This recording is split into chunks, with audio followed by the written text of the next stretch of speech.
So here it is, guys, a gold farm that is functioning-ish. There are zombie pigmen that are coming down, and we are getting quite a few drops just from the guys who drop down, deposit their stuff here. It was tough. It was a real tough build. We learned a lot about the game mechanics and how sort of the zombie pigmen function and how best to separate some things, and there's a couple lessons that I'd like to share. First thing, right off the bat, just make sure your game isn't hard. I cannot stress that enough. Our rates were really low, and I figured out that the default for our server was actually easy. So we've put it on hard, and the rates have dramatically increased, as well as making sure the size of the platforms are big enough so that it maximizes the spawning space for the zombie pigmen. But then also to have 2 air blocks above each set of eggs. So as you can see inside here are turtle eggs. Zombie pigmen are attracted to turtle eggs and they try and stomp them, but only when there's 2 air blocks above them. So when you're making your gold farm, make sure that you spread them out accordingly. On some platforms we have trap doors that allow people to drop down, and because they're seen as transparent blocks that can be walked on, so the zombie pigmen try and walk over the trapdoors and then fall down. There's a lava blade to weaken them further as they drop through and then down into the killing chamber. So we have to stand 25 blocks, at least 25 blocks away from the platforms to get them to spawn. But then the maximum, that's the minimum requirement, you have to be from the platforms, but the maximum distance is 128 blocks. So if I fly down here very quickly, and let me just punch through here with the camera count, right over here you can actually see somebody spawned there, somebody spawned there, but all over here, and this is where all of the zombie pigmen and piglin brutes were spawning. So there was absolutely full, or this platform was absolutely full of zombie pigmen, which then fills up the mob cap for the entire server and then completely destroys rates at which people will spawn inside of your gold farm. So in order to maximize the amount of people that you want spawning in your gold farm, you have to slab over the spawnable areas beneath you. You minimize the locations where they can spawn, and then the game will force them to spawn on your platforms and then go for the turtle eggs, fall down the chute, and then be killed. And the reason you use slabs is because no mobs will spawn on the bottom half of a slab or the bottom half of a block. They'll only spawn on the top sides of blocks. So you just slab the bottom half of those blocks, and then it renders those blocks unspawnable. And the last thing I want to stress is just to keep it simple. It's so easy to try and make things complicated and like really fancy, but the fancier we tried to make things, the more complicated the farm got, and it was just way easier to have them stop here. Some die, some still live, but at least we're getting good enough rates to sort of have our supply up for now, and then once we move further along in the game, it'll give us more opportunities to build a more efficient farm and get better rates. But for now, for our own sanity and for the sake of just moving on from this project, we're done. Now let's head back into the overworld. Man, do I have a lot of stuff to show you guys. First off, I want to show you this sketch on the screen. It's a sketch that I made while sitting in church one week, listening to the speakers. It was a small sketch that I had an idea for a villager house. And that small idea has turned into one big project. And here is a small time lapse showing exactly what I wanted to do with the space around my house.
And I'm basically done with the top portion.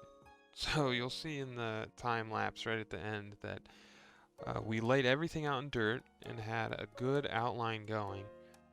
And this is where we're at, down near the bottom of the hill. So looking up, my house, and as you can see, a little sneak peek, in as you saw in the time lapse as well, is that there's a new villager house. That one's from the sketch that I previously showed. That's the sketch in real life. So if we make our way up this hill, you'll actually see how we've put two wide paths down all the way up. That's so that we can come back in here with slabs eventually, and then we don't have to spend all this time and energy running and jumping all the way up.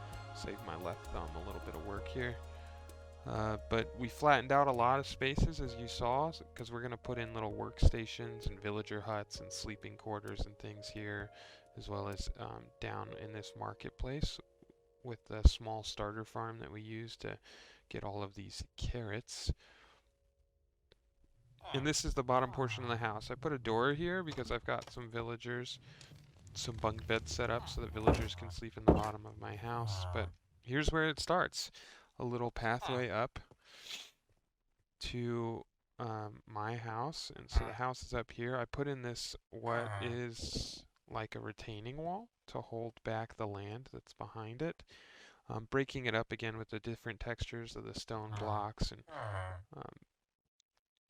just to create that variety texture. I used these hedges to create a barrier between the pathway and the wall, and then put some glowstone underneath it to actually light the path at night, which you'll see here in just a sec because the sun's going down. Got plenty of villagers, as you can hear their moans in the background of them walking around and chatting with one another, but hopefully they start to go inside. We've set up a small workstation over here for the stone workers, or the masons, so that we can start to get some more difficult blocks and quartz and stuff, and then this will be where we store all of those materials. Just single chests, because I like the way it broke it up, and I could see the glowstone behind it, so all of this lights up at night as well.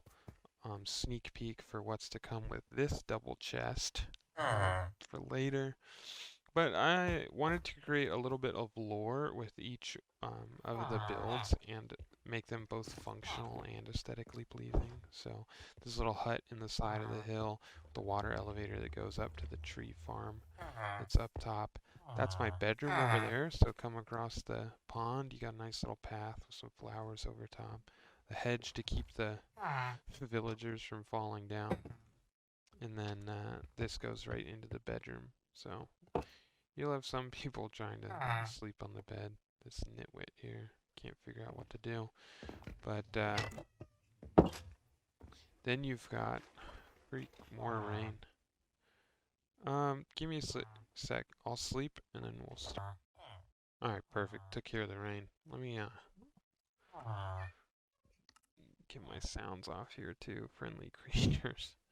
Turn that down so we're not going crazy with the villagers in our ear the whole time. So what I did is I took the water source block from my small garden that I showed off the other day, and I just broke it. So let the water flow down, directed it down the hill. So it comes from my front door here. And that's where my storage is, and a couple villagers work here as well. Uh, Move it down the path. Here's the top of that retaining wall. Put some lanterns on there to light it up at night. A small lawn off to the side. And then it follows that small creek down, and then it winds its way across underneath these wood planks, and then down off the side of the cliff. And that's where our nether portal is, way down there. So again, just nice little corners where it creates some good texture, a working environment for the villagers, a landscape and sort of plaza area in between the three buildings. This is a campfire that they could sit at and enjoy their breaks and their time off during the day, and then take in the view. And then here's that villager house. So this is sketch to reality, um, and you can see in the panoramic how it came through and how it sort of sticks off the cliff. That'll be worked back in um, to the land underneath it, make it look like it's actually supposed to be there. But what you'll see inside are villagers, but also what the inside looks like. So we've got some workspace up here. They all use the smithing tables in the floor, but this looks like a roughed up floor, like it's taken a beating. There's some workspace here, a workbench, chests that I could store stuff in for later, probably all my tools, blast furnace just for fun, and a cake that Johnny baked for me or got from a villager, I'm not sure. But then up here we've got the clear story that lets light in during the day, along with all the windows, and then it's separated with bunk beds, and a villager will actually sleep up on top of the bunk bed at night. I think it's because he can climb the ladder and get in, which is really funny to look at. But then there's a view outside the window and to the surrounding landscape. So that sort of sums up this area. It's really nice. I think it fits well. The grass might be a little overgrown, but it's nice to just have a texture instead of just the wide open green grass with the trees around, and both functional and aesthetically pleasing features to this landscape, and a nice place to call home, I think. And I think that about wraps us up for the day in this episode. It's been a tough one to make. A couple things went wrong in the nether. That gold farm didn't turn out exactly how we wanted to, although it works for now. Uh, there was a lot of lessons learned, and a lot of things that we shared with you that maybe you guys can learn from our experience or share some tips down below. I know Raiseworks has a lot of good farms that are really nice and simple that work really well. We wanted to try and just figure something else out on our own. Just uh, taking the knowledge that we have and implementing it into our own world. Um, and then we've got the new village coming together really well up top there, and it's really starting to show itself off. Um, right up here is where I was talking about before, where I'll blend that back into the cliff so it looks natural-esque, like the building is actually supposed to be built there. But I'm starting to get these layers, so you can see the elevator in the deep portions there that run all the way up and down. You've got the house that's beginning to fade its way into the background, and then we'll have this path that we'll be able to follow up, and there will be lights that snake its way up the side of the mountain. And then the landscaping and things that I really put a lot of work into up there with the trees will also slowly make its way down here. And then as we fill out the rest of this village and really get it populated with most likely 100 villagers. I think we've got like 20 or so right now. There's where our iron farm is in relationship to the building. But really appreciate you watching the episodes and supporting me in this creative journey.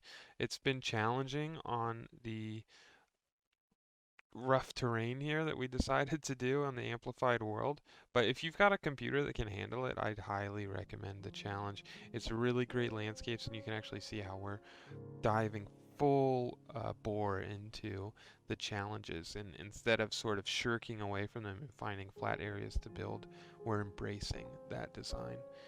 um, as always, remember to hit that like button if you enjoyed the episode, so that you can come back to it later and relive the experiences, or maybe just as my episodes get better, you can compare it to the newer videos. Keep it in your archives, but also hit that subscribe button so you don't miss another episode. And we will see you in the next one.